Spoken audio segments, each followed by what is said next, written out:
प्यारे बच्चों, आज की इस वीडियो में हम जानेंगे क्लोरोफॉर्म के अंदर जो H परमाणु होता है, हाइड्रोजन परमाणु होता है, वो अम्लीय प्रकृति का होता है, एसिडिक नेचर का होता है। क्यों? तो चलिए फिर कॉपी और पेन निकाल लीजिए और समझते हैं। प्यारे बच्चों, हम पहले इसे पढ़ेंगे, समझेंगे और फिर हम आपको क्लोरोफॉर्म की स्ट्रक्चर बनाकर, संरचना बनाकर इस पूरी बात को समझाएंगे, जिससे ये आपको बिल्कुल भी थोड़ा सा भी रटना नहीं पड़ेगा और ये पूरा का पूरा क्वेश्चन आपको आसानी से याद हो जाएगा और आपके दिमाग में छप जाएगा। तो चलिए फिर पहले इसे हम पढ़ते हैं और समझते हैं। देखो प्यारे बच्चों, क्लोरीन के -I प्रभाव बोले तो नेगेटिव इंडक्टिव इफेक्ट के कारण इससे जुड़े कार्बन परमाणु पर आंशिक धनावेश बोले तो पार्शियल पॉजिटिव चार्ज आ जाता है, जिससे क्लोरोफॉर्म में से H पॉजिटिव का निकलना आसान हो जाता है। इसीलिए क्लोरोफॉर्म का H परमाणु बोले तो हाइड्रोजन परमाणु अम्लीय प्रकृति का होता है।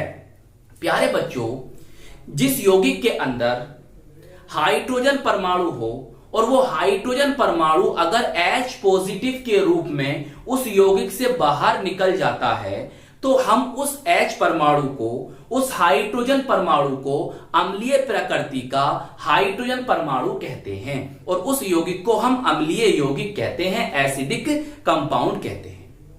अब प्यारे बच्चों, इस पूरी बात को समझिए बहुत ध्यान से।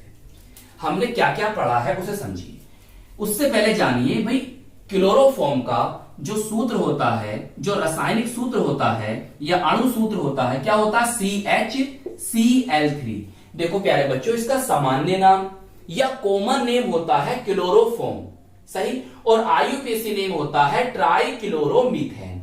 या आपको कहीं कहीं लिखा मिल सकता है, ये क्या लिखा मिल सकता है? 1,1,1 ट्राइक्लोरोमीथेन, सही। अब प्यारे बच्चों, ध्यान देने वाली बात क्या है? ये कार्बन है, कितने कार्बन है? सर इसमें तो केवल एक कार्बन है जी, एक कार्बन है। और एक कार्बन से कौन जुड़ रहा है? सर हाइड्रोजन जुड़ रहा है। और इस कार्बन से 3 Cl जुड़ रहे हैं। तो हमने प्यारे बच्चों इस तरह से 3 Cl जोड़ दी है। बताइए, ये बनी इसकी संरचना, ये बनी इसकी स्ट्रक्चर, किसकी? क्लोरोफॉर्म की। इतनी बात समझ में आ गई? प्यारे बच्चों, हम कार्बन और क्लोरीन की तुलना करें, किस बात में करें? इलेक्ट्रोनेगेटिविटी। इलेक्ट्रोनेगेटिविटी बोले तो वैद्युत ऋणात्मकता या विद्युत ऋणात्मकता में। तो हम जानते हैं कि क्लोरीन की वैद्युत ऋणात्मकता कार्बन से ज्यादा होती है। क्या कहा? आई रिपीट अगेन, ध्यान से समझो। मैंने क्या कहा कि क्लोरीन की वैद्युत ऋणात्मकता, इलेक्ट्रोनेगेटिविटी कार्बन से ज्यादा होती है। आसान लफ्जों में समझ लो कि जिसकी ऋणात्मकता, वैद्युत ऋणात्मकता, इलेक्ट्रोनेगेटिविटी ज्यादा होगी तो वो साजे के इलेक्ट्रॉन को अपनी तरफ खींच लेगा।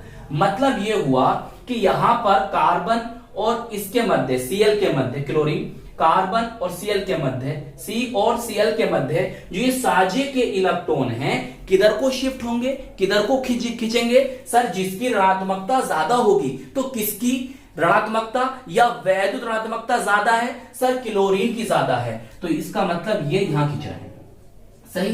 तो इलेक्ट्रॉन का इस प्रकार हो रहा स्थानांतरण को ही हम क्या कहते हैं? -I प्रभाव कहते हैं। -I प्रभाव बोले तो नेगेटिव इंडक्टिव इफेक्ट कहते हैं। अब प्यारे बच्चों, साजे के इलेक्ट्रॉन किधर शिफ्ट हो रहे हैं, किधर जा रहे हैं, किधर खींच रहे हैं?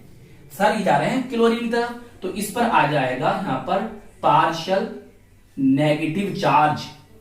पार्शियल नेगेटिव चार्ज बोले तो आंशिक ऋण आवेश या आंशिक ऋणावेश, सही। या आप कह सकते हो इसको del negative, del negative, del negative, या कह सकते हो delta negative, delta negative, delta negative.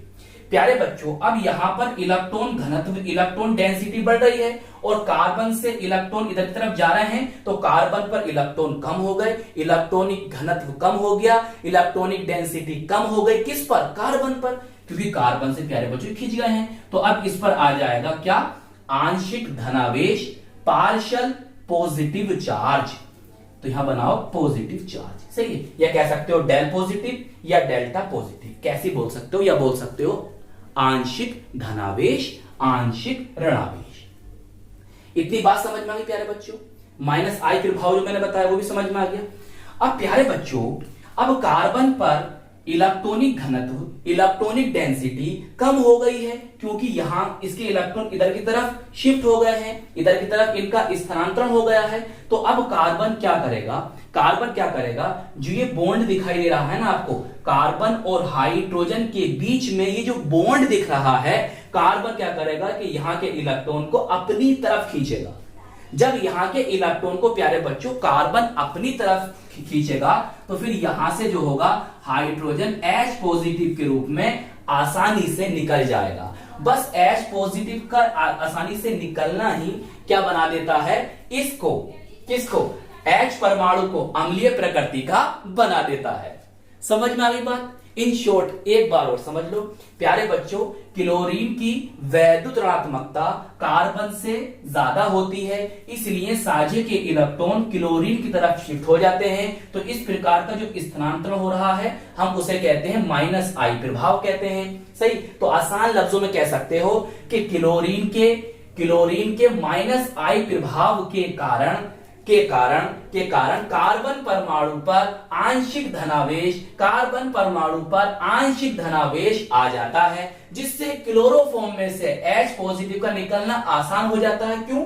जब प्यारे बच्चों इस पर पॉजिटिव चार्ज आ गया है, तो अब ये क्या करेगा भैया, इससे तो इलेक्ट्रॉन नहीं ले सकता है, क्योंकि इसकी ऋणात्मकता तो कार्बन से क्या है, ज्यादा होती है। तो ये क्या करता है, हाइड्रोजन जो इस साझे के इलेक्ट्रॉन है ये अपनी तरफ खींचने लगता है, जिससे ये H पॉजिटिव के रूप में आसानी से निकल जाता है। और प्यारे बच्चों, H पॉजिटिव के रूप में आसानी से निकल जाना ही क्लोरोफॉर्म के अंदर जो ये H परमाणु है उसको अम्लीय प्रकृति के नाम से जाना जाता है, या अम्लीय प्रकृति का उसको बना देता है। बताओ बात समझ में आ गई नहीं आई, सही। हाँ, ये बना लेना, इस तरह से बना लेना। इसका नाम भी लिख दियो नीचे को, क्लोरोफॉर्म, और आई के सिनोनिम भी लिख दियो, मैंने बताया था। तो आई होप ये क्वेश्चन आपको अच्छी तरह से समझ में आ गया होगा। तो प्यारे बच्चों, आप अपने इस प्यारे से चैनल को सपोर्ट कीजिएगा, लाइक कीजिएगा, अपने दोस्तों में और अपने साथ के पढ़ने वालों में शेयर जरूर कीजिएगा। और प्यारे बच्चों, इस चैनल को सब्सक्राइब कर लीजिएगा। आपकी सपोर्ट के बिना तो ये चैनल बिल्कुल बेकार ही है। एक दिन अगर आप सपोर्ट नहीं करेंगे तो एक दिन ऐसा आएगा कि हमें चैनल बंद करना पड़ जाएगा। तो अपना ख्याल रखिएगा, खूब मेहनत से पढ़ाई करते रहिएगा। हम मिलेंगे आपको इसकी नेक्स्ट वीडियो में। जय हिंद, जय भारत।